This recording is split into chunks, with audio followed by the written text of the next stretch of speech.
It's now time for me to take you to the ever so beautiful state of Kashmir. Dr. Lalita Kaul comes from this heavenly city of Kashmir.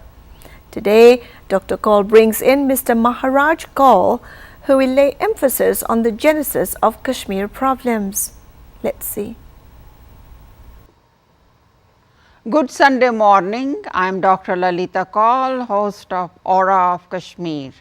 Welcome to this program. Today we will have Mr. Maharaj Kaul, a well-known poet and writer. He will be talking to you about genesis of Kashmir problem, and I hope you will get more information on this topic and enjoy it.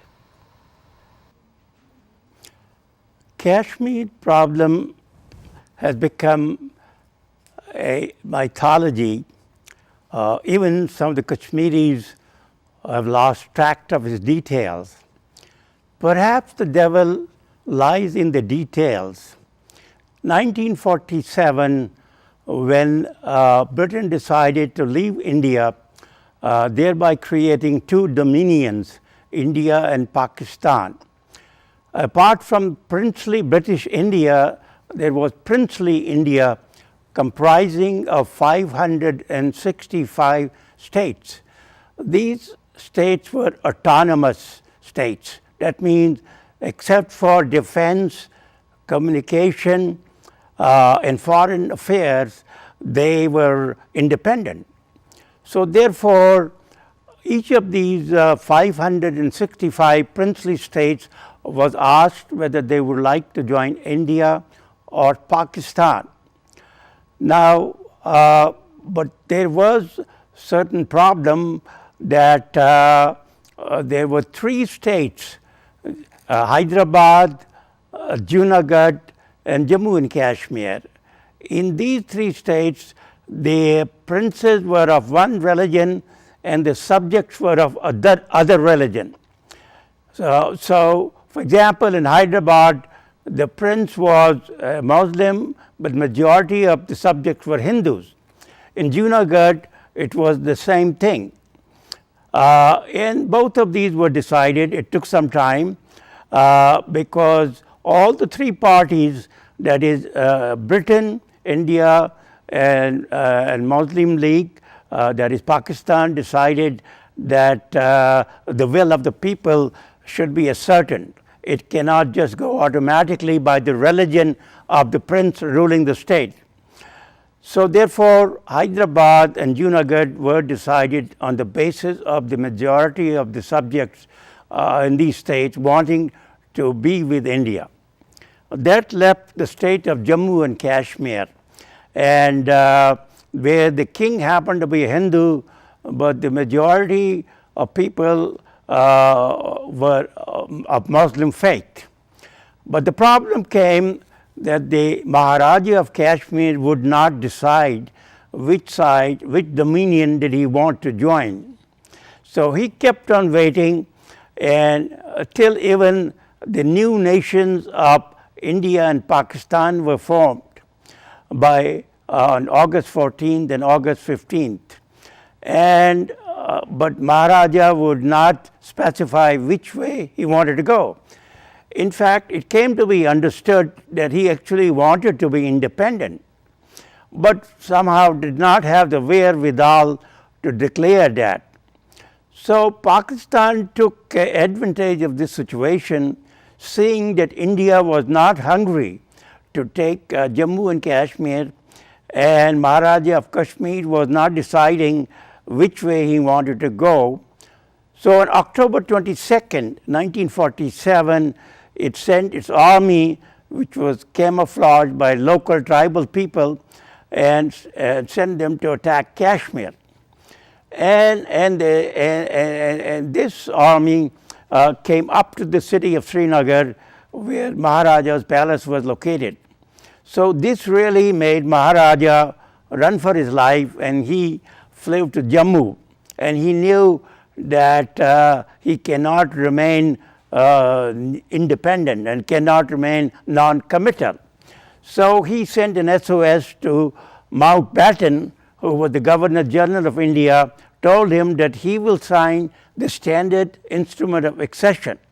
So this was sent on 25th of October, 26th of October. And on 27th of October, India decided to accept that instrument of accession, but it also decided to attach a rider to the acceptance. It said when the things in Kashmir are back to normal, the will of the people will be taken into consideration. Now, this became one of the most controversial things of Kashmir problem. So when India went to send its army on 27th of October, pushed the invading army way up, but could not do it all the way up to the border between India and Pakistan. Then India went to United Nations on 1st of January 1948, asking for ceasefire and plebiscite in the area to declare which side the state of Jammu and Kashmir should go. The actual truce was ceasefire was declared in January 1949.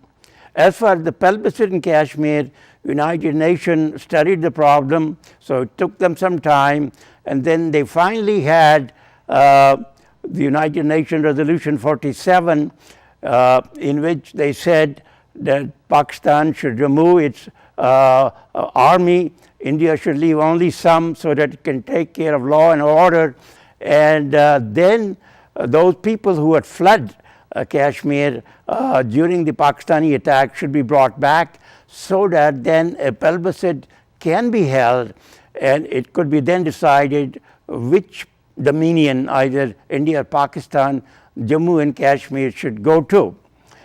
But Pakistan would not comply with United Nations conditions of removing its army from Jammu and Kashmir. And because of that, ultimately United Nations could not wait, and therefore, since it was under a certain statute called Article 6 of UN, so it was not, it could not use its force to force the resolution on Kashmir. So it had to let go that. But meanwhile, what happened is that Maharaja of Kashmir left for good his kingdom in 1949, and the local leader of Kashmir, Sheikh Abdullah, who had been fighting against Maharaja's rule for many, many years, became the Prime Minister of Jammu and Kashmir state. Now, he was a staunch supporter of Gandhiji and also of Nehru. In fact, he was a personal friend of Nehru. And so Nehru and Indian government had reposed full faith in him of his commitment to be with India. But things started changing by 1953. Abdullah, having been in power for about 6 years, started dreaming his old dream of an independent nation of Kashmir. There were a few reasons for that. One of them was the assassination of Mahatma Gandhi, the great leader of India. And he got some information that India was not as secular as professed by Nehru. And so he started meeting some foreign leaders in pursuit of the independence of Kashmir. Indian government came to know about it, and finally on 8th of August, Sheikh Abdullah was arrested and removed from power, followed by a pro-India minister, Bakshi Ghulam Ahmad.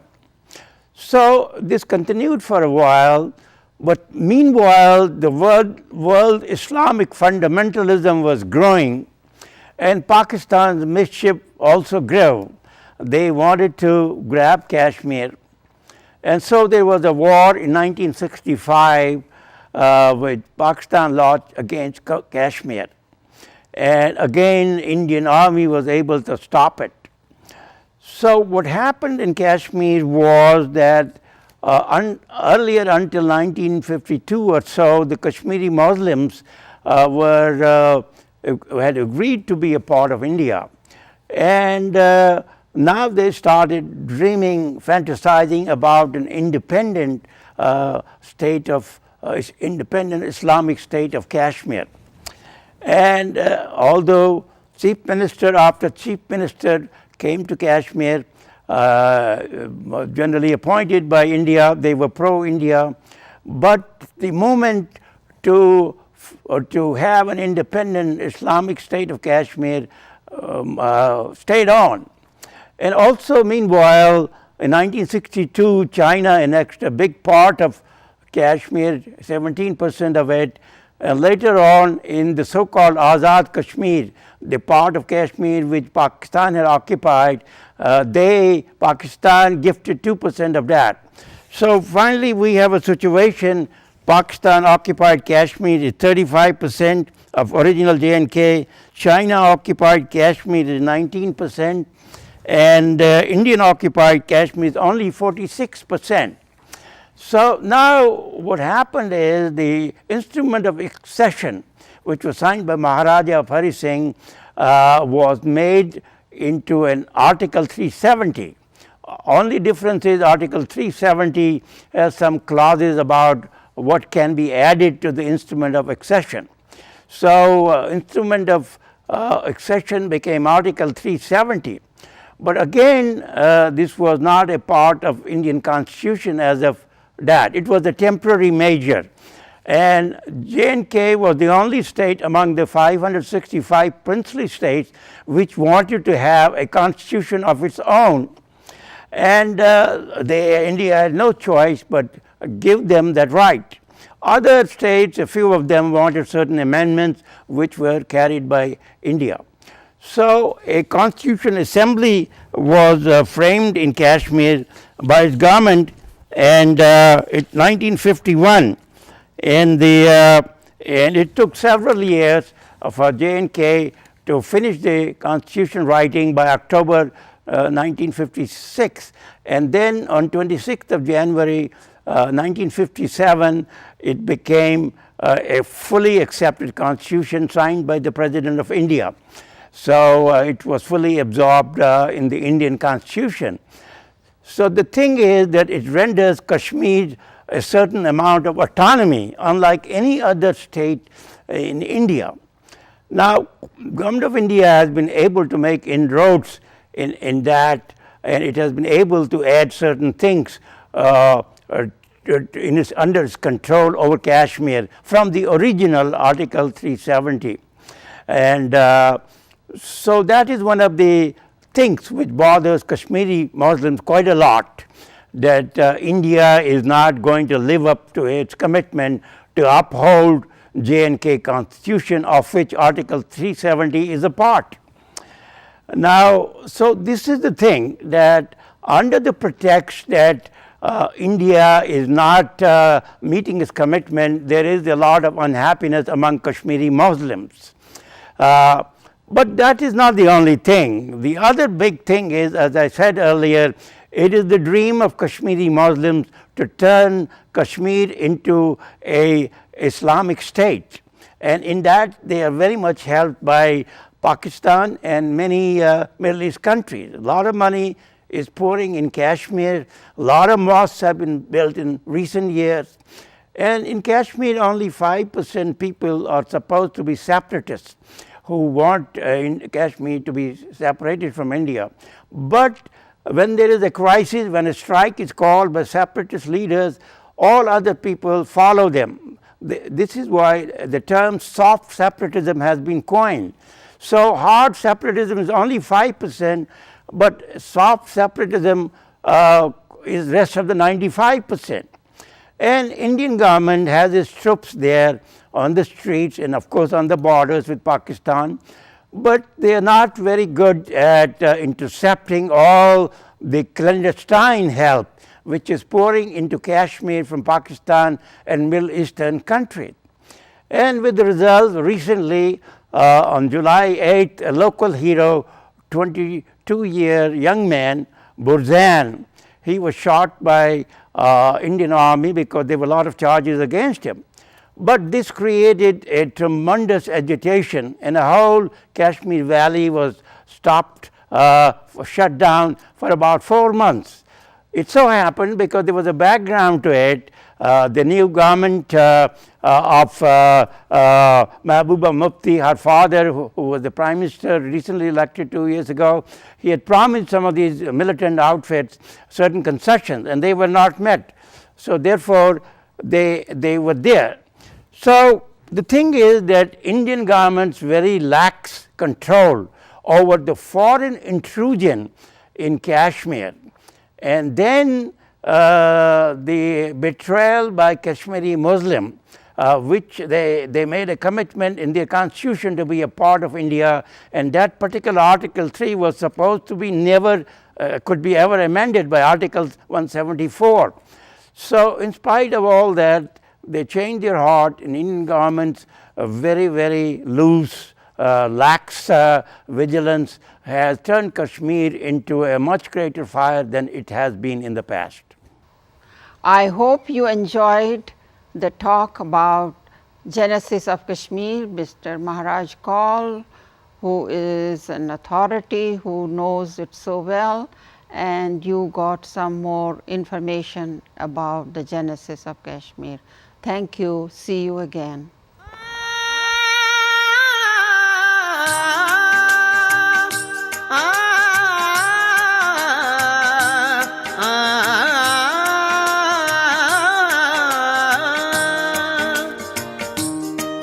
मेरी अखियां च हसदे आ सजना, मेरी अखियां च हसदे आ सजना।